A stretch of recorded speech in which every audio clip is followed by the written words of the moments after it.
Bienvenidos a Cine y Ciencia. Prevista del audiolibro. Biografía de Elon Musk por Walter Isaacson. Pretoria, Johannesburgo. A quienes haya podido ofender, solo quiero decirles que he reinventado los coches eléctricos y estoy enviando a personas a Marte en una nave espacial. Creían que también iba a ser un tipo tranquilo y normal. Elon Musk. Sábado por la noche en vivo. 8 de mayo de 2021. Las personas que están lo suficientemente locas para pensar que pueden cambiar el mundo son las que lo hacen. Steve Jobs. Prólogo. Musa de fuego. El patio del recreo como el niño criado en Sudáfrica que era. Elon Musk conoció el dolor y aprendió a sobrevivir a él. A los 12 años, lo llevaron en autobús a un campamento de supervivencia en la naturaleza, conocido como Veldskol. Era el señor de las moscas en versión paramilitar, recuerda. A cada niño se le daba una pequeña ración de comida y de agua, y se le permitía, de hecho, se le alentaba a pelear por ella. El matonismo se consideraba una virtud, cuenta su hermano menor, Kimball. Los niños mayores aprendían con rapidez a dar puñetazos en la cara a los pequeños y a quitarles sus cosas. Elon, que era bajito y torpe emocionalmente, recibió 2 palizas. Acabó perdiendo casi 5 kilos. Hacia el final de la primera semana, dividieron a los chicos en 2 grupos y les dieron instrucciones de atacarse mutuamente. Aquello era demencial y alucinante. Recuerda Musk. Cada pocos años moría uno de los niños.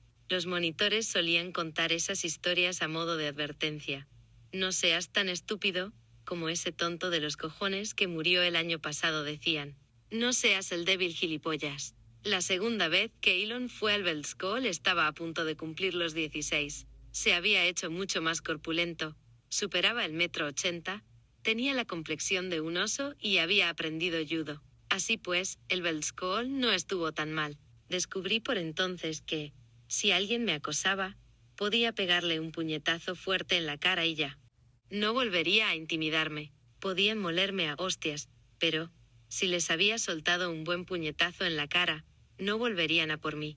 En los años 80 del pasado siglo, Sudáfrica era un lugar violento en el que proliferaban los ataques con armas y los apuñalamientos. Una vez, cuando Elon y Kimball bajaron de un tren de camino a un concierto de música contra el apartheid, tuvieron que vadear un charco de sangre junto a un muerto con un cuchillo clavado en la cabeza. Durante el resto de la noche, la sangre en las suelas de sus zapatillas deportivas hacía un ruido pegajoso contra el pavimento. La familia Musk tenía pastores alemanes adiestrados para atacar a cualquiera que corriera por la casa. A los 6 años, Elon andaba correteando por el camino de entrada cuando lo atacó su perro favorito, dándole un mordisco enorme en la espalda. En la sala de urgencias, cuando se estaban preparando para suturarlo, él se resistía a que lo curaran hasta que le prometieran que no castigarían al perro. «No lo van a matar, ¿verdad?», preguntó Elon. Le juraron que no lo harían. Al contar la historia, Musk hace una larga pausa con la mirada perdida. Por supuesto, después mataron al perro a tiros. Las experiencias más dolorosas las sufrió en el colegio. Durante mucho tiempo fue el más pequeño y el más bajito de la clase.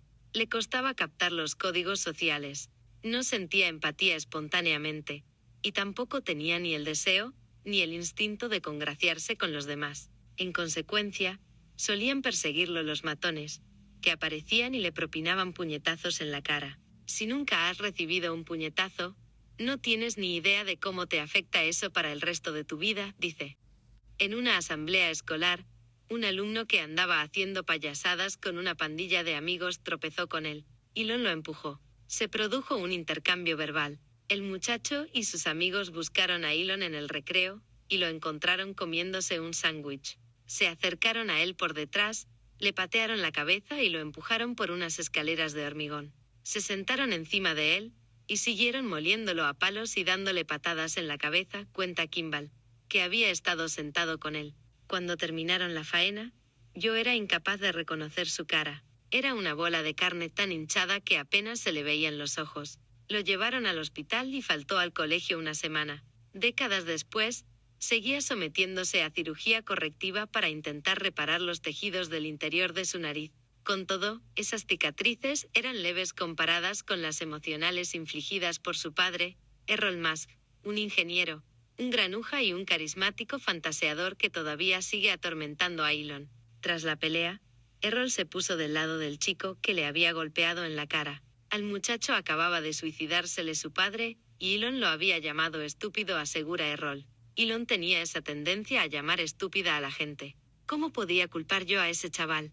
Cuando Elon regresó por fin a casa, su padre lo reprendió. Tuve que aguantar 1 hora mientras me gritaba y me llamaba idiota, y me decía que era un inútil, recuerda Elon. Kimball, que presenció la discusión, afirma que aquel es el peor recuerdo de su vida. Mi padre perdió los papeles, se puso como loco. Como le ocurría, no tenía ninguna compasión. Tanto Elon como Kimball, que ya no se hablan con su padre, dicen que su afirmación de que Elon había provocado el ataque es un despropósito, y que el perpetrador terminó siendo enviado a un centro de menores por ello. Añaden que su padre es un voluble fabulador, que suele contar historias aderezadas con fantasías, unas veces calculadas y otras delirantes. Según ellos, tiene una naturaleza de Dr. Jekyll y Mr. Hyde. 1 minuto era amable, y al siguiente se entregaba durante 1 hora o más al maltrato implacable. Acostumbraba a concluir sus peleas diciéndole a Elon lo patético que era. Este tenía que permanecer en pie ante él, sin poder marcharse. Era una tortura mental, dice Elon, haciendo una pausa muy prolongada con un leve nudo en la garganta. Era evidente que sabía infundir terror en cualquier situación. Cuando telefoneo a Errol, hablamos durante casi 3 horas, y después seguimos llamándonos y escribiéndonos a lo largo de los 2 años siguientes. Está deseoso de describir y enviarme fotos de las cosas bonitas que proporcionaba a sus hijos, al menos durante los periodos en que su empresa de ingeniería funcionaba bien. En una época conducía un Rolls Royce, construyó un refugio forestal con sus chicos, hasta que ese negocio terminó. Se hizo con esmeraldas en bruto que le proporcionaba el propietario de una mina en Zambia. No obstante, admite que fomentaba la dureza física y emocional. Comparado con las experiencias que los chicos vivían conmigo, el Belskol parecería insulso, comenta, añadiendo que la violencia sencillamente formaba parte de la experiencia educativa en Sudáfrica. Te sujetaban entre dos, mientras un tercero te golpeaba la cara con un leño, y cosas por el estilo. En su primer día en una nueva escuela, se obligaba a los recién llegados a pelear con el matón del colegio. Admite con orgullo que ejercía una autocracia callejera extremadamente severa con sus hijos.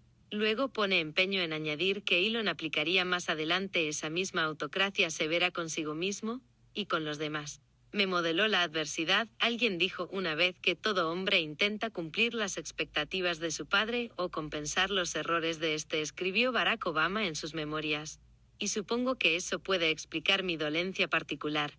En el caso de Elon Musk, el impacto del padre en su psique persistiría, pese a las numerosas tentativas de desterrarlo, tanto física como psicológicamente. Los estados de ánimo de Elon funcionaban por ciclos de claro y oscuro, intenso y bobalicón, desapegado y emocional, con ocasionales zambullidas en lo que quienes lo rodeaban temían como su modo demoníaco. A diferencia de su padre, era afectuoso con sus hijos, pero en sentidos distintos al habitual. Su comportamiento sugería un peligro que necesitaba ser combatido constantemente. La amenaza de que, como decía su madre, pudiera convertirse en su padre. Se trata de uno de los temas más recurrentes en la mitología. ¿Hasta qué punto la búsqueda épica del héroe de la Guerra de las Galaxias requiere exorcizar demonios legados por Darth Vader y luchar con el lado oscuro de la fuerza? Con una infancia como la suya en Sudáfrica, creo que tienes que apagarte emocionalmente en ciertos sentidos, dice su primera mujer, Justine, la madre de 5 de los 10 hijos de Elon. Si tu padre siempre te está llamando retrasado e idiota, tal vez la única opción sea desconectar en tu interior todo aquello que habría abierto una dimensión emocional que él no tenía herramientas para abordar. Esa válvula de cierre emocional pudo volverlo insensible, pero lo convirtió a sí mismo en un innovador amante del riesgo. Aprendió a desconectar el miedo, señala Justine. Si apagas el miedo, tal vez tengas que apagar también otras cosas, como la alegría o la empatía. El estrés postraumático que sufrió tras su infancia le inculcó del mismo modo una aversión a la satisfacción. Yo creo que no sabe relajarse, saborear el éxito y oler las flores, señala Claire Bousset, la artista conocida como Grimes, que es la madre de otros 3 de sus hijos. Creo que fue condicionado en su niñez para asumir que la vida es dolor. Musk está de acuerdo. Me modeló la adversidad, afirma. Mi umbral de dolor llegó a ser muy alto. Durante un periodo de su vida particularmente infernal, en 2008, después de las explosiones en los 3 primeros lanzamientos de los cohetes de SpaceX, y de que Tesla estuviera a punto de declararse en bancarrota. Solía despertarse muy agitado y le contaba a Tallulah Riley, que se había convertido en su segunda mujer, las cosas horrendas que una vez le había dicho su padre. Yo le oía utilizar esas frases a él mismo, dice Tallulah. Aquello causó un profundo efecto en su forma de comportarse.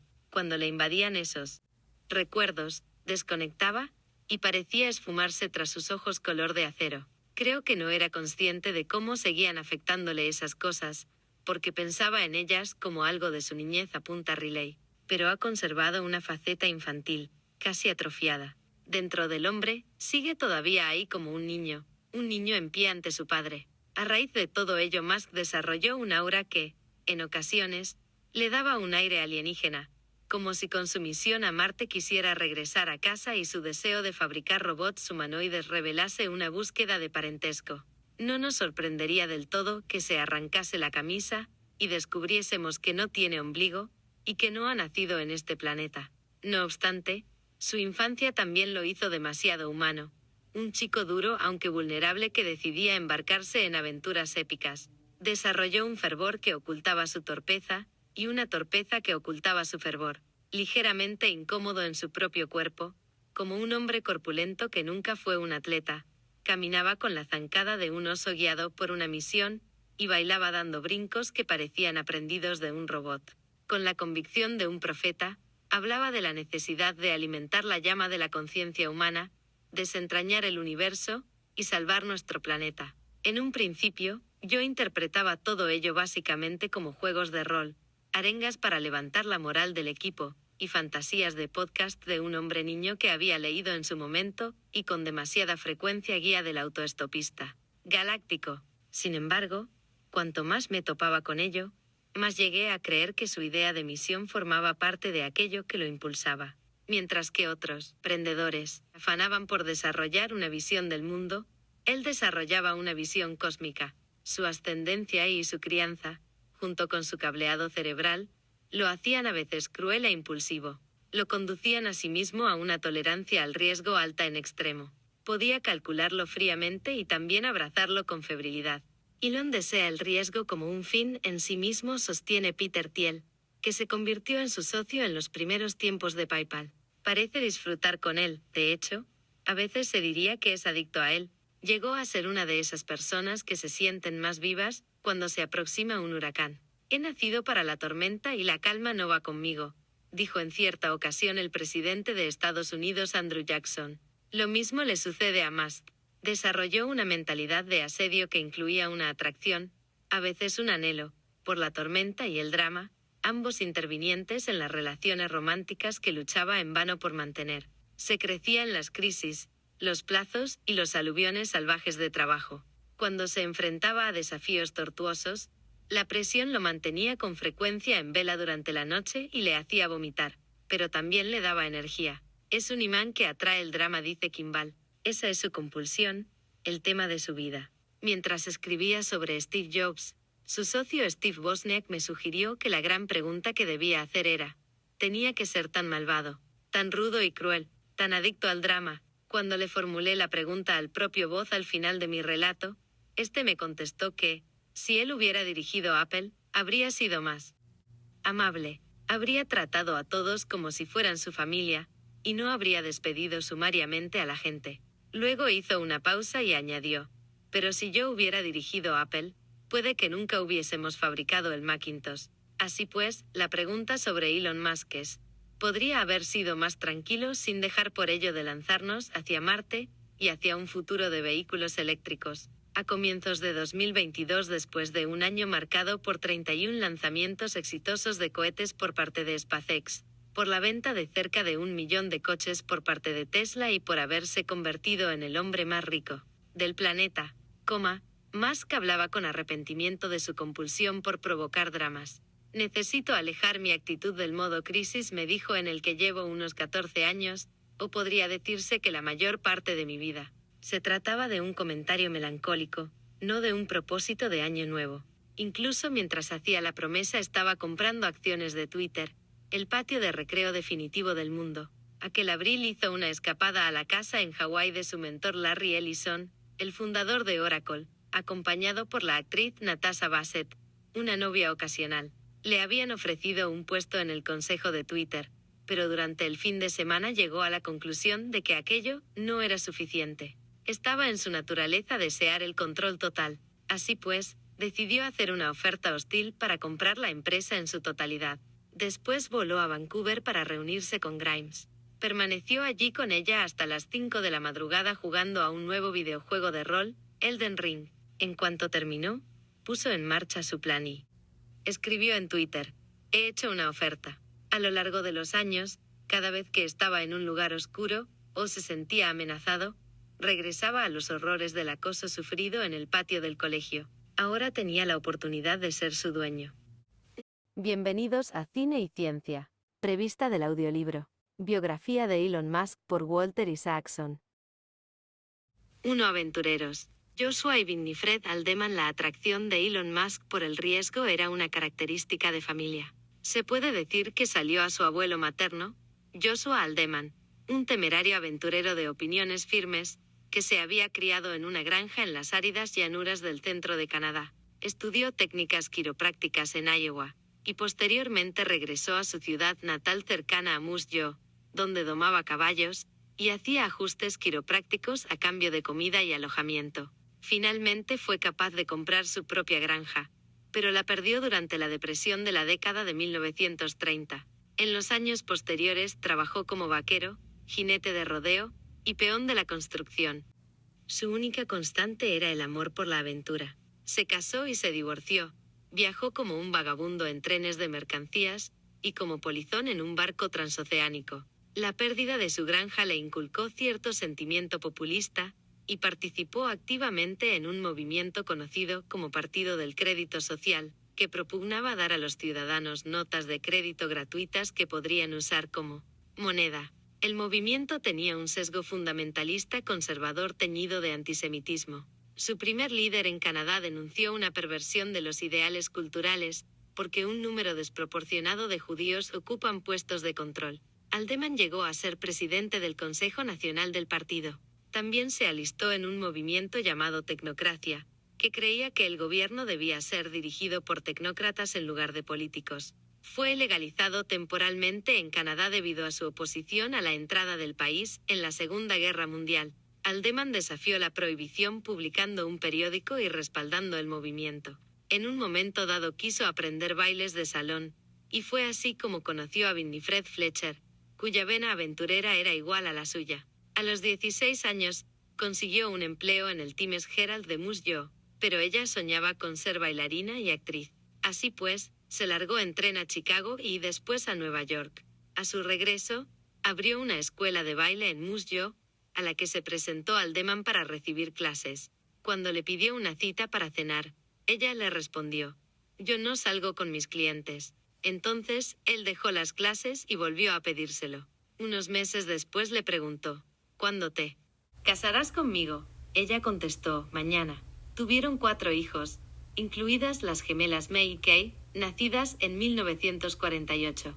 Un día en que andaban de viaje, él vio un cartel de se vende en un avión monomotor Luscombe estacionado en el campo de un granjero. No tenía dinero en efectivo, pero convenció al granjero para que se quedara su coche a cambio. Fue un tanto impulsivo, ya que Aldeman no sabía volar. Contrató a alguien para que volase, lo llevase a casa y le enseñara a pilotar el avión. La familia llegó a ser conocida como los Aldeman voladores, y él fue descrito por una revista especializada en quiropráctica como quizá la figura más extraordinaria en la historia de los quiroprácticos voladores. Un elogio bastante limitado aunque preciso. Compraron un avión monomotor más grande, un Bellanca, cuando May y Kay contaban 3 meses, y las pequeñas llegaron a ser conocidas como las gemelas voladoras. Con sus estrafalarias ideas populistas y conservadoras, Aldeman llegó a creer que el gobierno canadiense estaba usurpando el control de las vidas de los individuos, y que el país se había ablandado. Así pues, en 1950 decidió trasladarse a Sudáfrica, donde perduraba un régimen de apartheid blanco.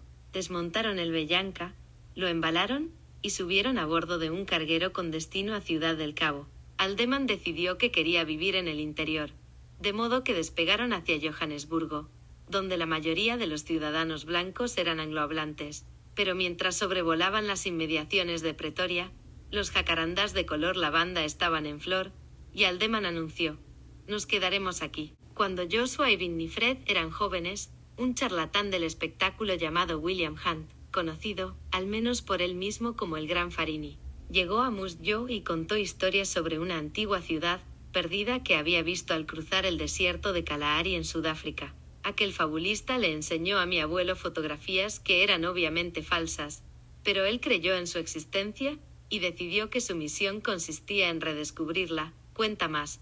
Una vez en África, los Haldeman hacían cada año una expedición de un mes por el Kalahari en busca de la legendaria ciudad. Cazaban su propia comida y dormían con sus armas para poder defenderse de los leones. La familia adoptó un lema: vive peligrosamente con cautela. Se embarcaban en vuelos de larga distancia a lugares tales como Noruega. Empataron en el primer puesto en el rally de 20.000 kilómetros de Ciudad del Cabo a Argel, y llegaron a ser los primeros en pilotar un avión monomotor desde África hasta Australia. Tuvieron que quitar los asientos traseros para meter depósitos de combustible, recordaría posteriormente May. La propensión al riesgo de Joshua Haldeman acabó pasándole factura. Murió cuando una persona a la que estaba enseñando a volar chocó con un cable de alta tensión, haciendo que el avión se voltease y se estrellase. Su nieto Elon tenía 3 años por entonces. Él sabía que las aventuras auténticas entrañan riesgos, comenta. El riesgo le daba energía. Haldeman imprimió ese espíritu en una de sus gemelas, la madre de Elon, May. Sé que puedo correr un riesgo siempre y cuando esté preparada, asegura. Cuando era una joven estudiante, se le daban bien las ciencias y las matemáticas. También era extraordinariamente atractiva, alta y de ojos azules, con pómulos prominentes y barbilla esculpida. Comenzó a trabajar como modelo a sus 15 años, haciendo desfiles de pasarela en los grandes almacenes los sábados por la mañana. Por aquella época, conoció a un chico de su vecindario que también era increíblemente bien parecido, aunque de manera zalamera y canallesca. Errol Musk era aventurero y chanchullero, siempre al acecho de la siguiente oportunidad. Su madre, Cora, era de Inglaterra, donde terminó la escuela a los 14 años, trabajó en una fábrica de revestimientos para cazabombarderos, y después cogió un barco de refugiados con destino a Sudáfrica. En ese país conoció a Walter Musk, un criptógrafo y oficial de la inteligencia militar que trabajaba en Egipto en planes para engañar a los alemanes desplegando armas y reflectores falsos. Acabada la guerra, hacía poco más que permanecer sentado en silencio en un sillón, beber y emplear sus destrezas criptológicas para resolver crucigramas. Así que Cora lo dejó, regresó a Inglaterra con sus 2 hijos, se compró un Buick y después volvió a Pretoria. Era la persona más fuerte que jamás he conocido, dice Errol. Errol se graduó en ingeniería y trabajó en la construcción de hoteles, centros comerciales y fábricas. Aparte, le gustaba restaurar coches y aviones viejos. También hizo sus incursiones en política, derrotando a un miembro afrikáner del pro-apartheid Partido Nacional, para convertirse en uno de los pocos miembros anglohablantes del Consejo de la ciudad de Pretoria. El Pretoria News del 9 de marzo de 1972 informó sobre las elecciones bajo el titular Reacción contra el establishment. Al igual que a los Haldeman, le encantaba volar. Se compró un Cessna Golden Eagle bimotor, que utilizaba para transportar equipos de televisión a un refugio que había construido en el bosque. En uno de los viajes, en 1986, cuando estaba tratando de vender el avión, aterrizó en un aeródromo de Zambia, donde un empresario panameño italiano le ofreció comprarlo. Acordaron un precio. En vez de efectivo, le pagaría con una porción de las esmeraldas producidas en 3 pequeñas minas que el empresario poseía en Zambia. Zambia tenía a la sazón un gobierno poscolonial, negro, pero no existía una burocracia funcional, por lo que la mina no estaba registrada. Si la hubiese registrado, habría terminado sin nada, porque los negros se lo habrían quitado todo, señala Errol. Él critica a la familia de May por ser racista e insiste en que él no lo es. Yo no tengo nada en contra de los negros, pero sencillamente son diferentes a mí, comenta en un inconexo discurso telefónico. Errol, que nunca tuvo una participación en la mina, expandió su negocio importando esmeraldas en bruto y haciéndolas tallar en Johannesburgo. Muchas personas acudían a mí con paquetes robados, me cuenta. En mis viajes al extranjero, vendía esmeraldas a los joyeros. Era una actividad clandestina, porque era ilegal de pies a cabeza, tras producir unos beneficios aproximados de $210.000. El negocio quebró en los años 80, cuando los rusos crearon una esmeralda artificial de laboratorio. Perdió todas sus ganancias procedentes de esa fuente. Su matrimonio Errol Musk y May Aldeman empezaron a salir cuando eran unos adolescentes. Desde el comienzo, su relación estuvo marcada por el drama. Él le propuso matrimonio reiteradamente, pero ella no confiaba en él. Cuando descubrió que la estaba engañando, su disgusto fue tan grande que se pasó una semana llorando y sin poder comer. Por causa del dolor, perdí 4,5 kilos, recuerda, y eso le ayudó a ganar el concurso de belleza local. Consiguió un premio de $150 en metálico más 10 entradas para una bolera, y llegó a ser finalista en el certamen de Miss Sudáfrica. Cuando May se graduó en la universidad, se mudó a Ciudad del Cabo para dar charlas sobre nutrición. Errol fue a visitarla, le llevó un anillo de compromiso, y le propuso matrimonio. Le prometió que cambiaría sus modos, y sería fiel una vez que estuvieran casados. May acababa de romper una relación con otro novio infiel. Había ganado mucho peso, y había empezado a temer que jamás se casaría, de modo que aceptó. La noche de la boda, Errol y May cogieron un vuelo barato a Europa para pasar su luna de miel. En Francia, él compró ejemplares del Playboy, que estaba prohibido en Sudáfrica, y permanecía tumbado en la cama del hotelito hojeándolos, para disgusto de May. Sus peleas se tornaron amargas. Cuando regresaron a Pretoria, ella pensó en librarse del matrimonio, pero pronto empezó a sentir náuseas matutinas. Se había quedado embarazada la segunda noche de su luna de miel, en la ciudad francesa de Niza. Estaba claro que casarme con él había sido un error, recuerda, pero ya no tenía vuelta atrás. Bienvenidos a Cine y Ciencia, revista del audiolibro. Biografía de Elon Musk por Walter Isaacson. 2. Una mente propia. Pretoria, años 70. Solo y resuelto a las 7:30 de la mañana del 28 de junio de 1971, May Musk dio a luz a un niño de 3 kilos y 850 gramos con una cabeza muy grande. En un principio ella y Errol iban a llamarlo Nice, nombre en francés, y en inglés de Niza, la ciudad francesa en la que había sido concebido. La historia podría haber sido diferente, o al menos divertida, si el muchacho tuviera que andar por la vida con el nombre de Nice Musk, que en inglés vendría a significar agradable almizcle. En lugar de ello, con la esperanza de complacer a los Aldeman, Errol accedió a que los nombres del niño fuesen de esa rama de la familia. Elon, por el abuelo de May, J. Elon Aldeman, Riff, el apellido de soltera de la abuela materna de May. A Errol le gustaba el nombre de Elon por ser bíblico, y más tarde afirmaría que había sido clarividente. De niño, dice, había oído hablar de un libro de ciencia ficción del científico espacial Wernher von Braun titulado Project Mars, que describe una colonia en el planeta gobernada por un ejecutivo conocido como el Elon. Elon lloraba continuamente, comía mucho y dormía poco. En cierta ocasión, May decidió dejarle llorar hasta que cayera dormido, pero cambió de parecer cuando los vecinos llamaron a la policía. Sus estados de ánimo cambiaban con rapidez. Cuando no estaba llorando, dice su madre, era realmente dulce. Durante los 2 años siguientes, May tuvo otros 2 hijos, Kimball y Tosca. No los mimaba. Les permitía acampar a sus anchas.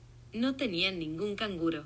Tan solo una criada que apenas prestaba atención cuando Elon empezó a experimentar con cohetes y explosivos. Él confiesa estar sorprendido de haber superado su infancia con todos los dedos intactos. Cuando tenía 3 años, su madre decidió que era tal la curiosidad intelectual de Elon que debía ir al parvulario. El director trató de disuadirla, aduciendo que, al ser más pequeño que el resto de la clase, tendría una socialización dificultosa. Debían esperar otro año. No puedo hacer eso, le respondió Maye. Necesita a alguien más que yo para hablar. Mi hijo es un genio. Se salió con la suya. Pero aquello fue un error. Elon no tenía amigos y para cuando pasó a segundo curso estaba dejando de prestar atención. La maestra se acercaba a mí y me gritaba, pero en realidad yo no la veía ni la oía, explica. Sus padres fueron convocados por el director, quien les comunicó Tenemos motivos para creer que Elon es retrasado. Se pasaba la mayor parte del tiempo en trance, sin escuchar, les explicó uno de sus profesores. No deja de mirar por la ventana, y cuando le indico que preste atención, me dice, las hojas se están volviendo marrones. Errol respondió que Elon tenía razón, que las hojas se estaban volviendo marrones. El estancamiento se superó cuando sus padres accedieron a que le hicieran pruebas de audición, por si pudiera ser ese el problema. Decidieron que era un asunto auditivo, por lo que me extirparon las adenoides, cuenta. Eso calmó a las autoridades escolares, pero no ayudó en absoluto a modificar su tendencia a desconectar y a refugiarse en su propio mundo cuando estaba pensando. Desde que era niño, si empiezo a pensar seriamente en algo, todos mis sistemas sensoriales se desconectan, me asegura. No puedo ver ni oír nada. Estoy utilizando mi cerebro para computar, no para recibir información. Los otros niños saltaban arriba y abajo y agitaban los brazos en su cara, para ver si eran capaces de captar su atención, pero no funcionaba.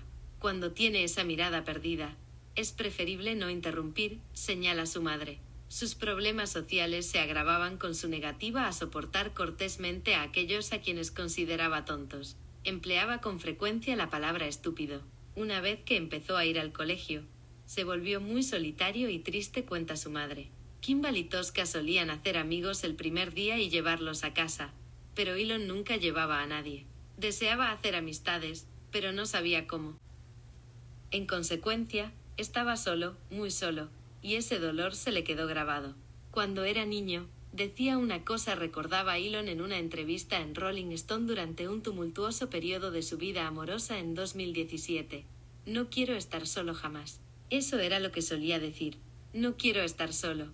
Un día, cuando tenía 5 años, uno de sus primos iba a celebrar su fiesta de cumpleaños, pero Elon estaba castigado por haberse peleado y tenía que quedarse en casa. Como era un niño muy resuelto, decidió ir andando él solo hasta la casa de su primo. El problema era que ésta se encontraba al otro lado de Pretoria, a casi 2 horas de caminata. Además, era demasiado pequeño para entender las señales de tráfico. Conocía más o menos la ruta porque la había visto desde un coche, y estaba decidido a llegar allí, así que empecé a caminar, cuenta. Logró llegar justo cuando la fiesta estaba terminando. Cuando su madre lo vio llegar por la calle, se puso hecha un basilisco. Temiendo ser castigado de nuevo, trepó a un arce y se negó a bajar. Kimball recuerda que se quedó debajo del árbol mirando con asombro a su hermano mayor. Tiene esa feroz determinación que te deja atónito, y que a veces aún ahora resulta aterradora. Con 8 años, concentró su determinación en conseguir una motocicleta. Sí, con 8 años, se plantaba junto a la silla de su padre y exponía sus argumentos, una y otra vez. Cuando su padre cogía un periódico y le mandaba callar, Elon permanecía ahí en pie. Era extraordinario presenciar ese espectáculo, asegura Kimball. Se quedaba ahí plantado en silencio, luego retomaba su argumentación, y después permanecía en silencio. Eso sucedía todas las tardes, durante semanas. Su padre acabó cediendo, y le compró a Elon una Yamaha azul y dorada de 50 centímetros cúbicos.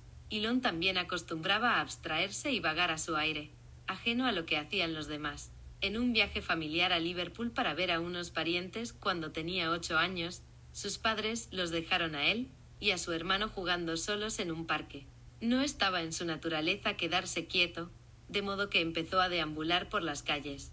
Un chaval me encontró llorando y me llevó con su madre, quien me ofreció leche y galletas, y llamó a la policía, recuerda. Cuando se reunió con sus padres en la comisaría, estos no eran conscientes de que hubiese ningún problema. Fue una locura dejarnos a mi hermano y a mí solos en un parque con esa edad, comenta. Pero mis padres no eran sobreprotectores como los padres actuales. Años más tarde, lo vi en una zona de construcción de techos solares con su hijo de 2 años, conocido como X. Eran las 10 de la noche, y había montacargas y otros equipos móviles iluminados por 2 focos que proyectaban grandes sombras. Musk dejó a X en el suelo para que explorase por su cuenta, cosa que el pequeño hacía sin temor. Mientras fisgoneaba entre alambres y cables, Musk le lanzaba miradas ocasionales, pero se abstenía de intervenir. Finalmente, cuando X empezó a trepar por un foco móvil, Musk se acercó y lo cogió en brazos. X se retorcía y chillaba. descontento al verse sujeto.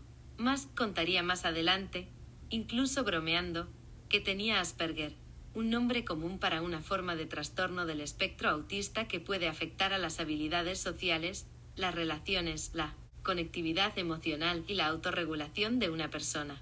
Nunca fue realmente diagnosticado cuando era niño, reconoce su madre. Pero él dice que tiene Asperger, y estoy segura de que está en lo cierto. Dicha condición se vio exacerbada por los traumas de la niñez.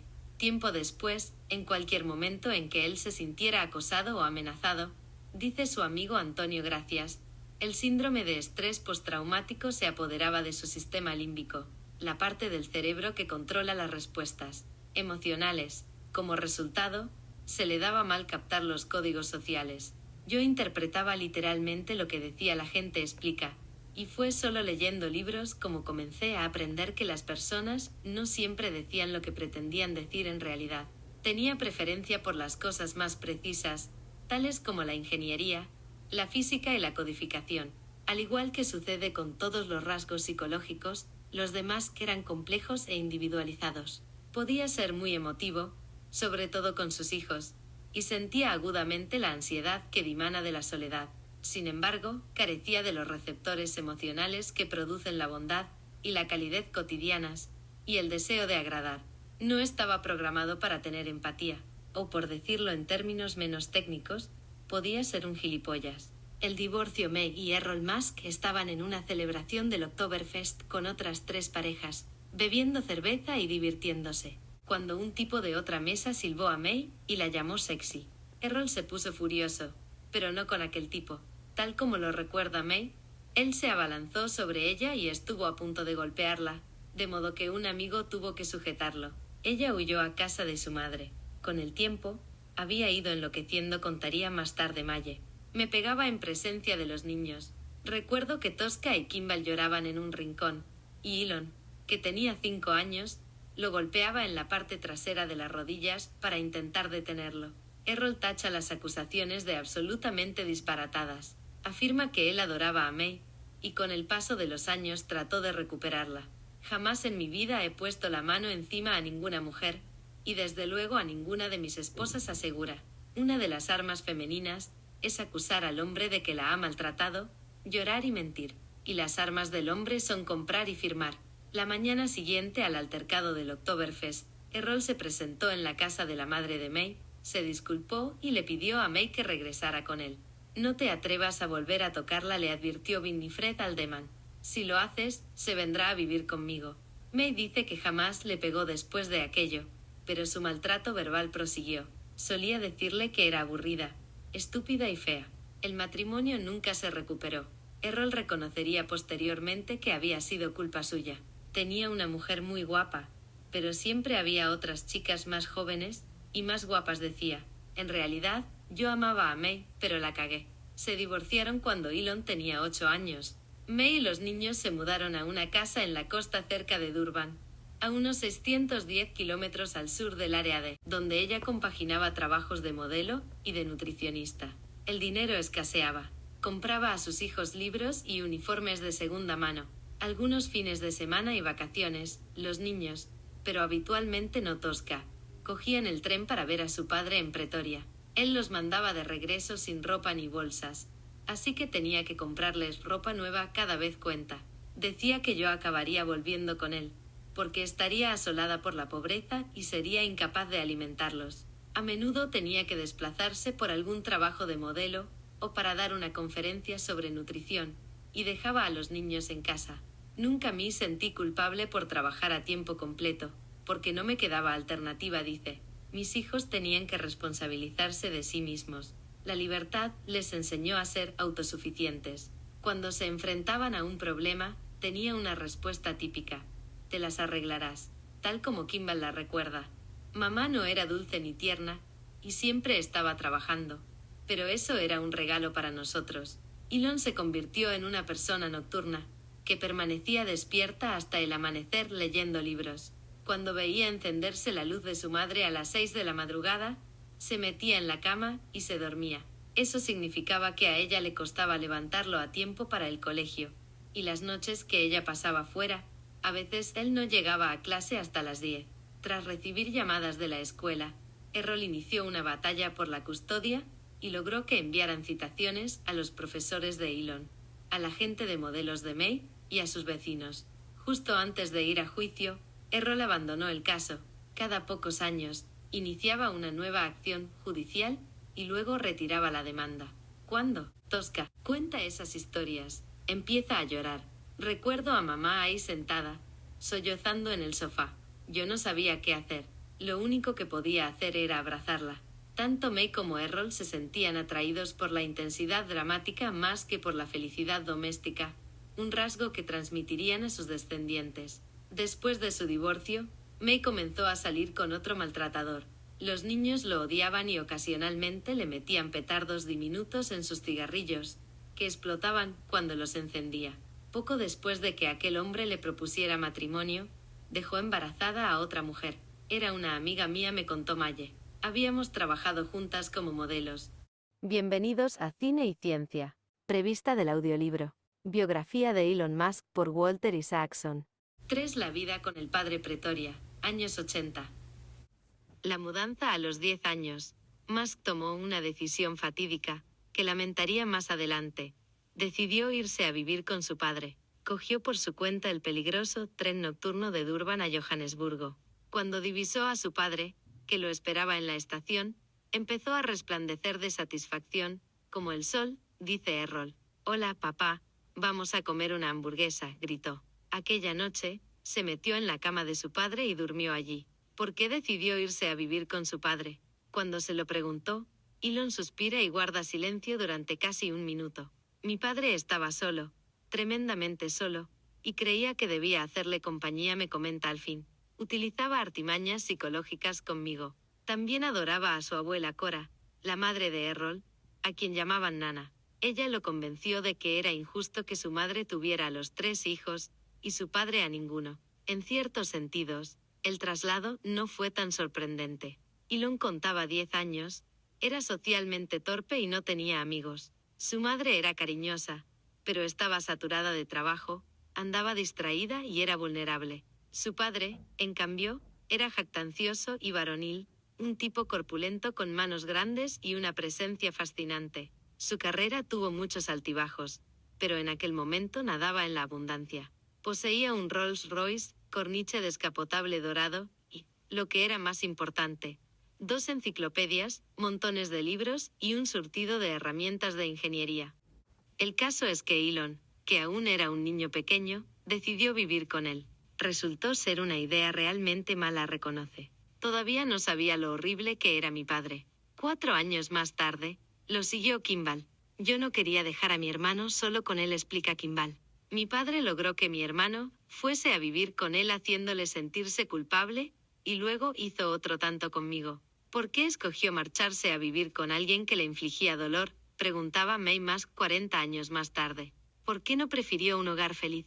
Tras una pausa, añadió, tal vez sea así, y punto.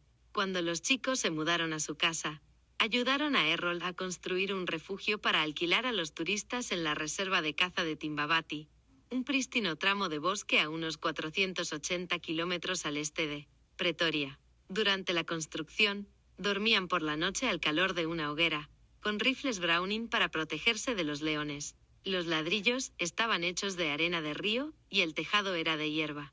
Como ingeniero, a Errol le gustaba estudiar las propiedades de diversos materiales e hizo los suelos de mica, por tratarse de un buen aislante térmico.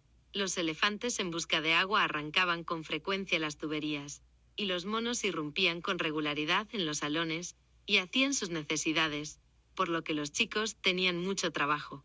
Elon acompañaba con frecuencia a los visitantes en las cacerías. Aunque solamente poseía un rifle de calibre 22, tenía un buen visor, y el muchacho llegó a ser un experto tirador. Incluso ganó un concurso local de tiro al plato, aunque era demasiado joven para aceptar el premio de una caja de whisky. Cuando Elon tenía 9 años, su padre llevó a Kimball, a Tosca y a él de viaje a Estados Unidos, donde fueron en coche desde Nueva York, por todo el Medio Oeste, hasta Florida. Elon se enganchó a las máquinas de videojuegos que funcionaban con monedas que encontraba en los vestíbulos de los moteles. Aquello era con creces lo más emocionante, aseguraba. Todavía no teníamos esas cosas en Sudáfrica. Errol desplegó su mezcla de extravagancia y frugalidad. Alquiló un Thunderbird, pero se alojaban en moteles económicos. Cuando llegamos a Orlando, mi padre se negó a llevarnos a Disney World, porque era demasiado caro, recuerda Musk. Creo que fuimos en su lugar a algún parque acuático. Como sucede a menudo, Errol cuenta una historia diferente, insistiendo en que fueron tanto a Disney World, donde a Elon le gustó el paseo por la Casa Encantada, como a Six Flags Over Georgia. Yo no dejaba de repetirles durante el viaje: algún día vendréis a vivir a América. 2 años después, se llevó a los 3 niños a Hong Kong. Mi padre tenía una combinación de negocios legítimos y charlatanería, recuerda Musk. Nos dejaba en el hotel, que era muy cutre, y nos daba 50 pavos o algo por el estilo, y pasábamos 2 días sin verlo. Veían películas de samuráis y dibujos animados en la tele del hotel, dejando atrás a Tosca. Elon y Kimball vagaban por las calles y entraban en las tiendas de electrónica, donde podían jugar a videojuegos gratis. Hoy en día alguien llamaría al servicio de protección de menores si alguien hiciera lo que hacía nuestro padre, reconoce Musk, pero por aquel entonces, aquello era para nosotros una experiencia maravillosa. Una conjura de primos. Cuando Elon y Kimball se fueron a vivir con su padre a las afueras de Pretoria, May se mudó cerca de Johannesburgo, con el fin de que la familia estuviera más próxima. Los viernes solía conducir hasta la casa de Errol para recoger a los niños. Los llevaba entonces a ver a su abuela, la indomable Winifred Aldeman, que cocinaba un pollo guisado que los chicos odiaban tanto que May los llevaba después a comer pizza.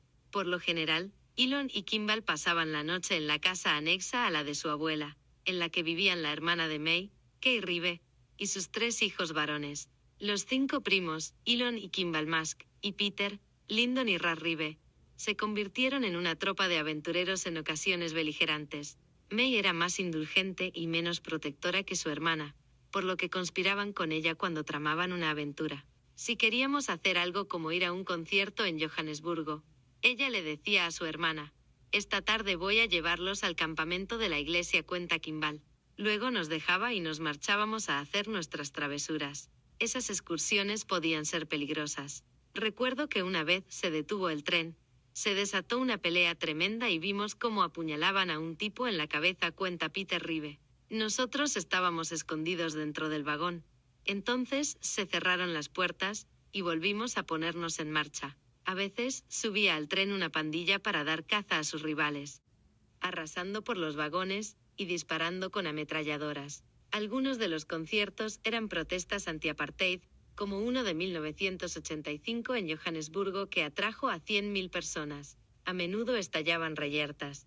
No intentábamos escondernos de la violencia, nos convertimos en supervivientes, comenta Kimball. Aquello nos enseñó a no tener miedo, pero también a no hacer locuras. Elon cultivó una reputación de ser el más intrépido. Cuando los primos iban a ver una película y los espectadores hacían ruido, era él quien se atrevía a pedirle silencio, aunque fuesen mucho más grandes. Para él es fundamental no tomar nunca decisiones guiadas por el miedo, recuerda Peter. Eso lo tenía muy presente ya desde su niñez. También era el más competitivo de los primos. En cierta ocasión, cuando iban con sus bicicletas de Pretoria a Johannesburgo, Elon le sacaba mucha ventaja con su rápido pedaleo. Los otros se detuvieron en el arcén e hicieron autostop en una camioneta. Cuando Elon se volvió a encontrar con ellos, estaba tan furioso que empezó a pegarles. Era una carrera, dijo, y habían hecho trampa. Esas peleas eran habituales. Con frecuencia las trifulcas sucedían en público, con los muchachos ajenos a su entorno. Una de las muchas que mantuvieron Elon y Kimball se produjo en una feria rural.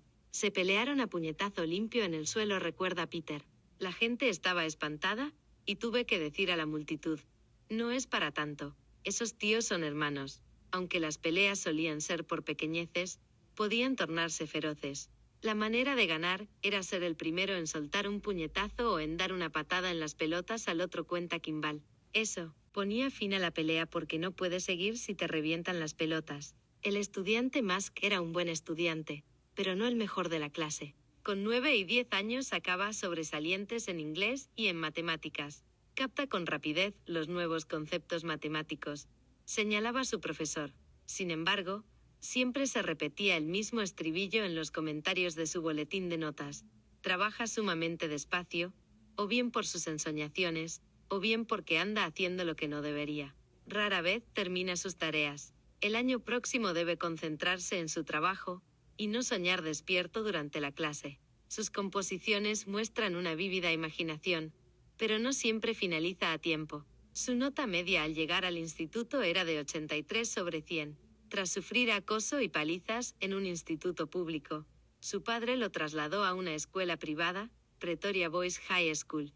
Basada en el modelo inglés, se regía por unas reglas estrictas, que incluían el castigo con vara, la capilla obligatoria y el uso de uniforme. Allí obtuvo unas excelentes calificaciones en todas las asignaturas excepto en 2, Afrikaans, un 61 sobre 100 en su último año, e instrucción religiosa, no se esfuerza, comentaba el profesor.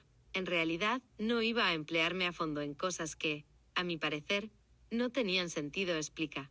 Prefería estar leyendo o jugando a videojuegos. Sacó un sobresaliente en la parte de física de sus exámenes del certificado superior, pero, lo que resulta un tanto sorprendente, solo un notable en la parte de matemáticas.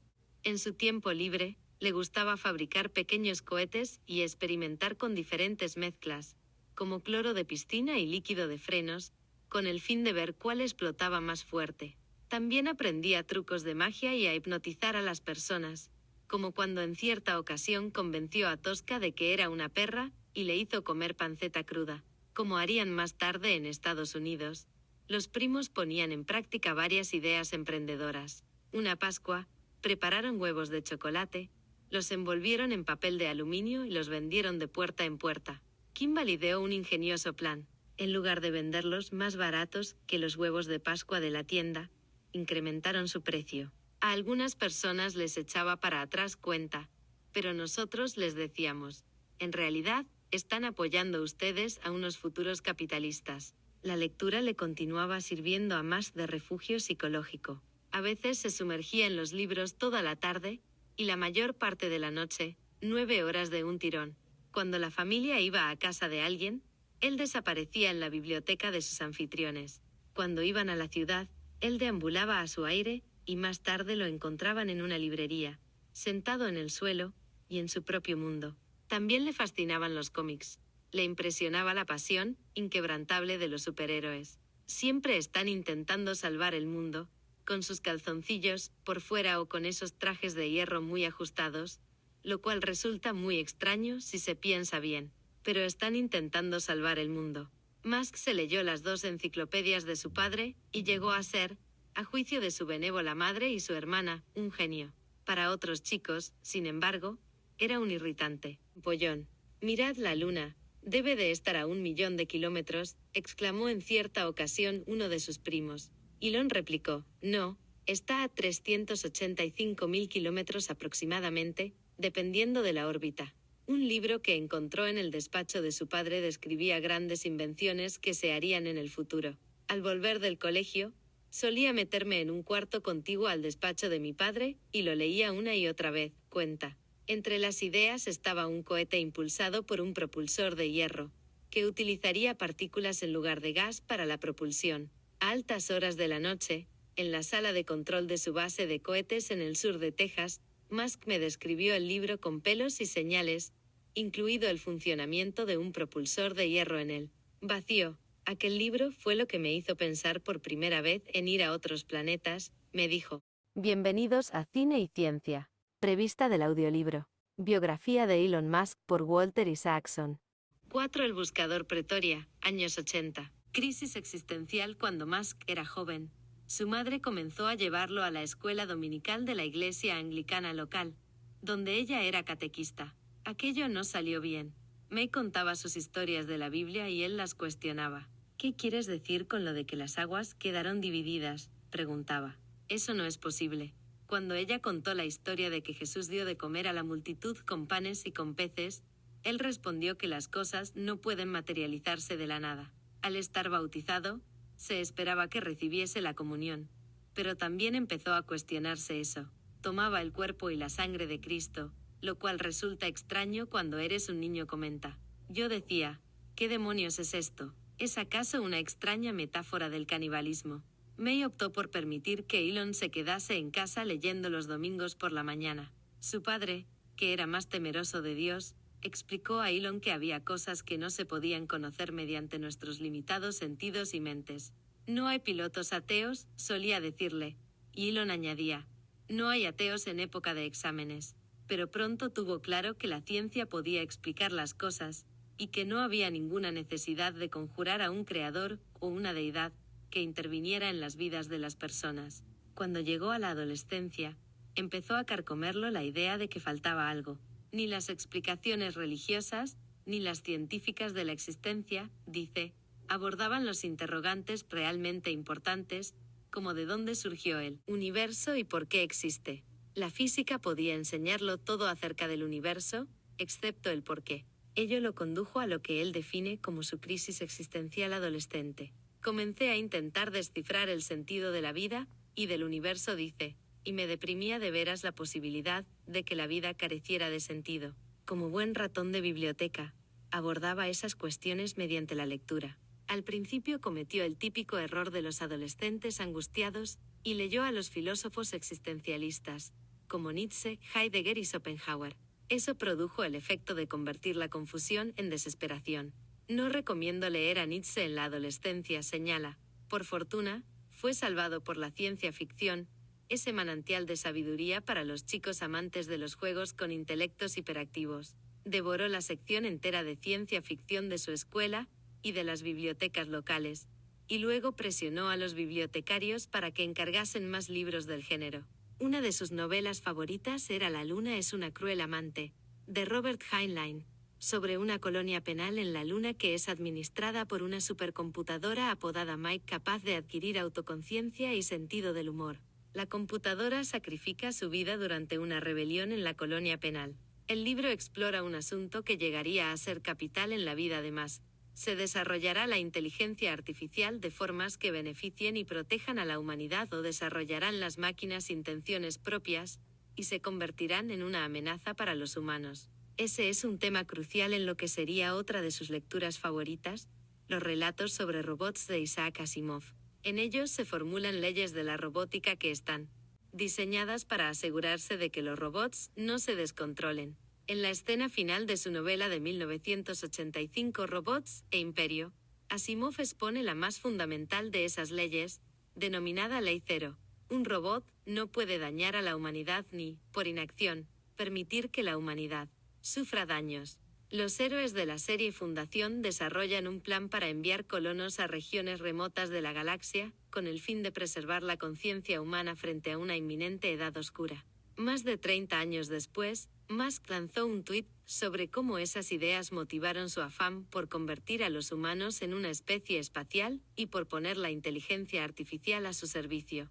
La saga Fundación y la Ley Cero son fundamentales para la creación de SpaceX. Guía del autoestopista galáctico. El libro de ciencia ficción que más influyó en su adolescencia fue Guía del autoestopista galáctico, de Douglas Adams. La irónica y alocada historia contribuyó a configurar la filosofía de Musk, y añadió una pizca de humor ingenioso a su serio semblante. Guía del autoestopista galáctico declara, me ayudó a superar mi depresión existencial, y enseguida me percaté de que era increíblemente divertido de muchísimas formas sutiles. La historia trata de un ser humano llamado Arthur Dent, que es rescatado por una nave espacial que pasa segundos antes de que la Tierra sea destruida procedente de una civilización alienígena que está construyendo una autopista hiperespacial. Junto con su rescatador alienígena, Dent explora varios recovecos de la galaxia, que está gobernada por un presidente bicéfalo que había convertido la impenetrabilidad en una forma de arte. Los moradores de la galaxia están intentando hallar la respuesta a la gran pregunta de la vida, el universo y todo lo demás. Fabrican un superordenador que, después de más de 7 millones de años, logra dar con la respuesta. 42. Cuando eso provoca un desconcertado clamor, el ordenador responde. Definitivamente esa es la respuesta. Creo que el problema, para ser sincero con vosotros, es que en realidad nunca habéis sabido cuál es la pregunta. A Musk se le quedó grabada esa lección. De ese libro, saqué que necesitamos ampliar el alcance de la conciencia, para ser capaces de formular las preguntas acerca de la respuesta, que es el universo, afirma. guía del autoestopista galáctico, combinada con la inmersión posterior de Musk en los videojuegos y los juegos de rol de mesa, condujo a una fascinación de por vida respecto de la seductora idea de que podríamos ser meros peones en una simulación concebida por algunos seres de un orden superior.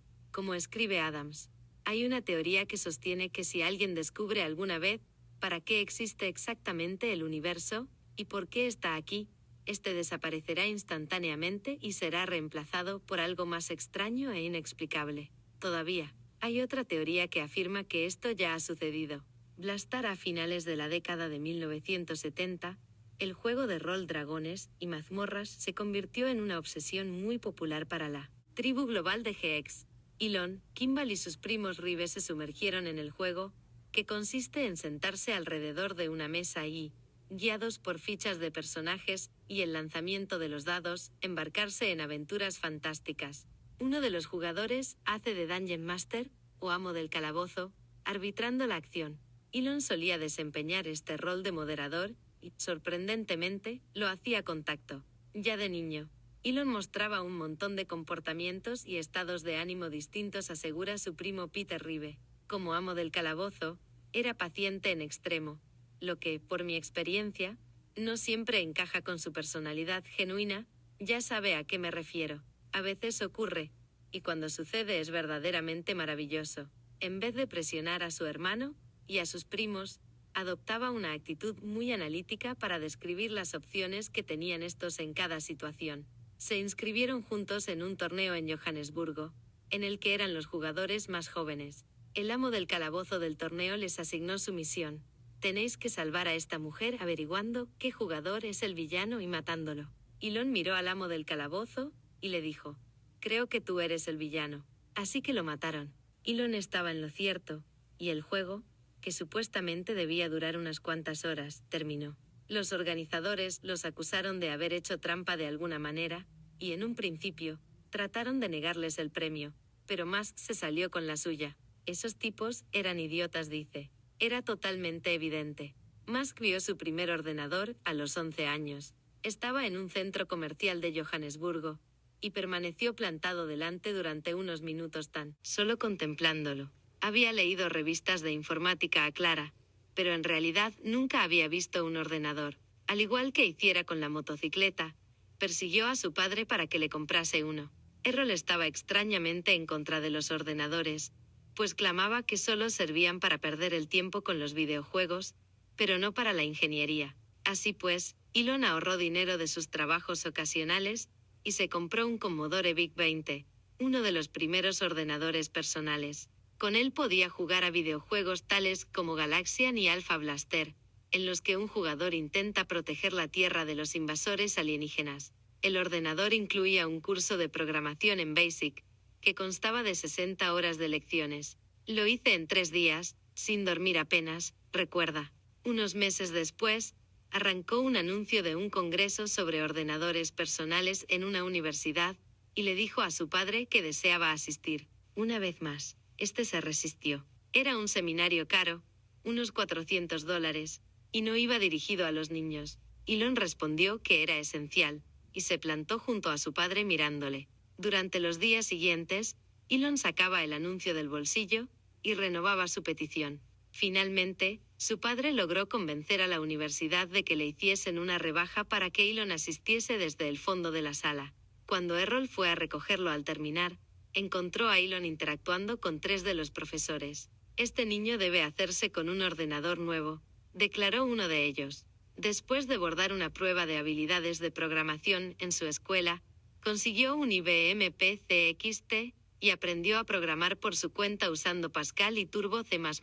A los 13 años logró crear un videojuego que llamó Blastar, utilizando 123 líneas de BASIC y un sencillo lenguaje ensamblador para lograr que funcionasen los gráficos. Lo presentó a la revista PC and Office Technology y apareció en el número de diciembre de 1984 con una breve introducción, que explicaba: en este videojuego, tienes que destruir un carguero espacial alienígena, que está transportando bombas de hidrógeno letales y máquinas de haces de estado. Aunque no está claro qué es una máquina de haces de estado, el concepto suena genial.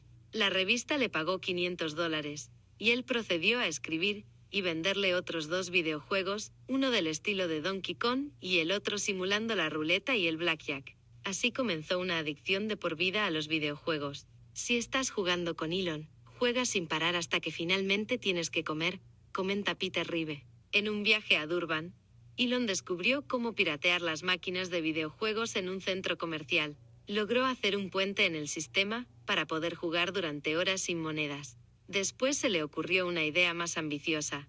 Los primos podían poner en marcha su propio salón de videojuegos. Sabíamos exactamente cuáles eran los más populares, así que parecía una apuesta segura, dice Elon. Calculó cómo financiar el alquiler de las máquinas con el flujo de efectivo. Pero cuando los muchachos trataron de conseguir las licencias municipales, les dijeron que necesitaban que firmase la solicitud alguien mayor de 18 años. Kimball, que había rellenado las 30 páginas de formularios, decidió que no podían pedírselo a Errol. Él era demasiado severo, explica Kimball. Así que recurrimos al padre de Russ y Pete, que se puso como loco. Y así terminó todo aquel asunto. Gracias por escuchar la prevista de la biografía de Elon Musk por Walter Isaacson, en Cine y Ciencia. Recuerda que puedes comprar el libro por los diferentes sistemas de ventas. Si te gustó el video, escribe un comentario y un me gusta.